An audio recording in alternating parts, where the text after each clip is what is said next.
دیروز ما شما فرم خواندیم، امروز فریم میخوانیم. فریمز.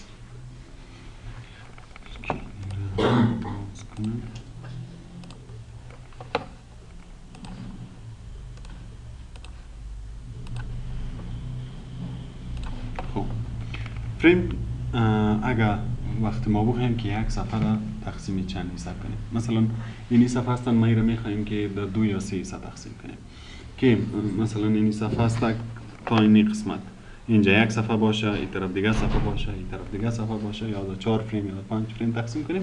در اون صورت ما شما فریم استفاده کنیم. وقتی که فریم استفاده کنیم، مثلا ما اینجا یک فریم جور میکنیم، باز میتونیم که در هر فریم یک صفحه جدا را بیاریم. مثلا در این یک اینترنت صفحه ما 2 اینترنتی صفحه داشته باشیم، 4 داشته باشیم که یکش یک موضوع باشه، دیگه موضوع باشه، دیگه موضوع باشه. در اون صورت باز ما شما فریم استفاده میکنیم. فریمی که استفاده میکنیم در اون صورت باز بادی ضرورت نیست. بادی خب وقتی که ما شما فریم جور میکنیم باید بادی تگ نداشته باشیم. فریم جور میکنیم، بعد از داخل فریم باز ما شما کار میکنیم. فریمی که جور میکنی بعد از وقتی که هید تگ ختم شد، بعد از اون نوشته میکنی فریم ست که فریم جور شود، ست شود. چی رقم جور شود؟ فریم ما شما 2 قسم جور کرده میتونیم، یکی به حساب رو، یکی به حساب کالم. این صفحه اگر به حساب رو تقسیم میکنی باید رو نوشته کنی، اگر به حساب کالم میکنی باز کالم نوشته میکنی. خب مثلا ما میخوایم به حساب رو شود، اینجا نوشته میکنیم که روز مساوی چند حصه تقسیم میکنی، باید با فیصدی نوشته کنی. فیصدی را باید 100% پورا کنی. مثلا اگر ما این را با 2 حصه تقسیم میکنم، این صفحه را با 2 حصه تقسیم میکنم. اگر فکس در مابین تقسیم میکنیم که با 2 حصه شود، باید چند فیصد کنیم؟ 50 تا که پس 100% شود. اگر یک خرد میخوایم دیگه کلان، مثلا این منطقهش بالایش یک کمی خرد میخوایم، پایینش کلان. مثلا این 30% میسازیم. وقتی که 30% شد، پایینش باید چند فیصد شود؟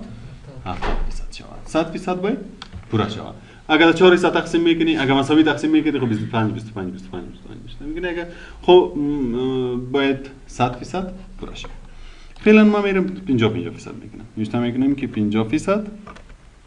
کاما و 50%. فریم ست سیوش میکنم. وقتی که ریفرش کنم سکویش تغییر هیچ چیز معلوم نمیشه.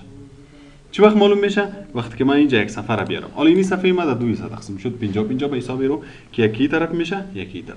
در بالایش هم یک چیز آورده میتونیم، در پایینش هم. مثلا در بالایش از این پیجا یک پیج میارم. این پیج بریا رو دیگه وقتی که پیج میآوردی باز نوشته میکنی فریم سورس. فریم سورس آوردن ذریعه آوردن است که در این فریم ما یک چیز میارم. چی را میاری؟ آدرسش باید نوشته کنی. حالا اگه من اینی صفحه را میارم بریا، اینی پیج بریا و اینی فریمز هر دویشان در یک لوکیشن است، در یک جای هستن. وقتی که در یک جای باشه باز تنها چی رو نوشته میکنیم؟ نام از یک اکستنشنش نوشته میکنیم. اگر جای دیگه باشه باز مکمل آدرسش باید نوشته کنی. اگر این قسم باشه که این فولدر مثل که ما شما عکس میآوردیم نه، از این هم طریق هست. اگر یک فولدر باشه باز اول نام فولدر باز نام فایل نوشته میکنی. حالا چون این یک جای است راست نامش نوشته میکنیم که baria.html. اکستنشنشون چی هستن؟ HTML هستن. ختم. حالا ایده کدام میسمیه؟ اینجا ما شما فریم ست روز داشتیم 50. اینی اول تگ که شما نوشته میکنین فریم سورس، ایده کدام میسیش می؟ دایسته اولش می.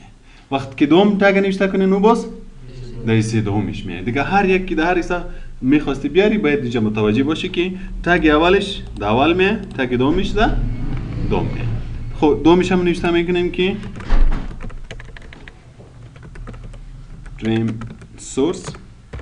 یک صفحه دیگه مثلا اینی تیبل هم میارم، table.html. سیوش میگیریم، ریفرش میگیریم، تک جور شده. اینجا میبینیم؟ نه این نیست. فرینز تروس باشه یک شی بیاریم.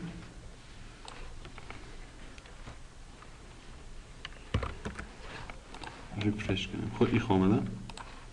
اگر در اینجا table.html بیاریم table.html اینجا table آمد در دیگه ایش دیگه میاریم.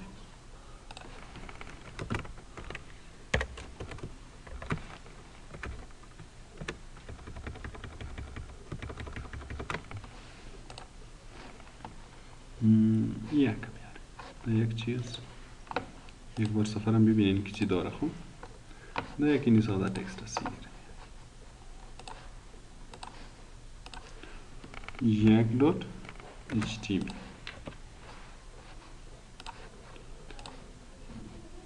که اینجا باید یاره در اینی در کالن بگیریم این طرف و این طرف سنکو این طرف که هست در اولش تیبل HTML آمد در پایینش باز یک HTML آمد.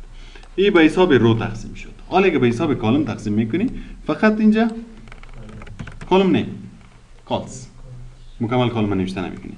حالی رو سیو میکنم ریفرش میکنم به حساب کالم شدن. اگر کم و زیاد میکردی هم میشه. مثلا من کم و زیادش میکنم یعنی ایرا 30% ای باید چند فیصد شود؟ 70%. ریفرشش کن 20% یا 70%. پس اگر به حساب رو میکنی پس رو خب اینی رو میکنم باز روز نوشته سیوش کن یک 70% و یکشان هم 30%. کمش میگنیم باش که ایره 20% بسازیم 20% و ایره هم 80%. این 20 این 80. حالا اینی 80 که هستن ایره ما میخوایم که باز به 200 تقسیم کنیم. اینجا تقسیمش میکنیم که اینجا یک صفحه دیگه بیای اینجا صفحه دیگه. اینی حصه دومه اینی حصه دو 80 که هستن ایره میخوایم به حساب چند حصه تقسیم کنیم ایره 200. فعلا دیگه که هست ما شما یک صفحه را آوردیم به نام one.html. وقتی که ایره به حساب تقسیم میکنی باز اینی تگ باید نباشه. ایره پس میکنیم باز نوشته میکنیم که فریم سیت اینی فریم سیت کدام حصه را تقسیم میکنه؟ حصه دومی را. اگر ما اینجا بالا نوشته کنیم باز کدام حصه را تقسیم میکنه؟ حصه اول. هر حصه را تقسیم میکنی در اونجا باید تگش نوشته شود. خب ایره میگم به حساب کالمز مساوی کالم چند حصه تقسیم میکنه؟ 200 تقسیم میکنه. حالا اینجا کی تقسیم میکنی اینی 80 تقسیم نمیکنی 80 تقسیم دو نمیکنی پس 100 تقسیم میکنی. یعنی در اینی حصه کی هستن در این یعنی این مکمل 100% اینی صفحه 100% ما هستن. در 20%ش چند میاره چی میاره ما در 80%ش چی میاره. خدا کنه که اینی 20 تا تو تقسیم چند حصه میکنی تو باید چی رو بگیری 100 به خاطر که برش میگه که در اینی جا کی هستن در اینی 20% در 70ش اینی رو میارم در 30%ش اینی چیزا میارم باید 100%. خب باز برش میگم که 20%ش یک حصه شوه و 80%ش دیگه حصه شوه. باز فریم سورس نوشته میکنی فریم سورس مساوی اینجا که هر چیز نوشته میکنی ایده کدام حصه میه؟ ده حصه 20ش میه و تگ دومیش که نوشته میکنی باز ده حصهش 80ش میه. خب ده باز کدام چی را بیاریم؟ باریار HTML ده حصه دویش باز فرم میاریم. خب این فریم سیت هم باید خلاص شد اینجا خلاصش میکنیم سیت خط اینی فریم سیت اینجا شروع شد اینجا ختم شد این فریم سیت اینجا شروع شد سیوش میگنیم ریفرش کن چکن این 20 شد و این 80. حالا صفحه ما که از به حساب روم تقسیم است به حساب کالم هم تقسیم است. اینجا این یک صفحه آمده اینجا دیگه صفحه آمده اینجا دیگه صفحه. این را فرندز میگم. فهمیدین تا اینجا؟ امروز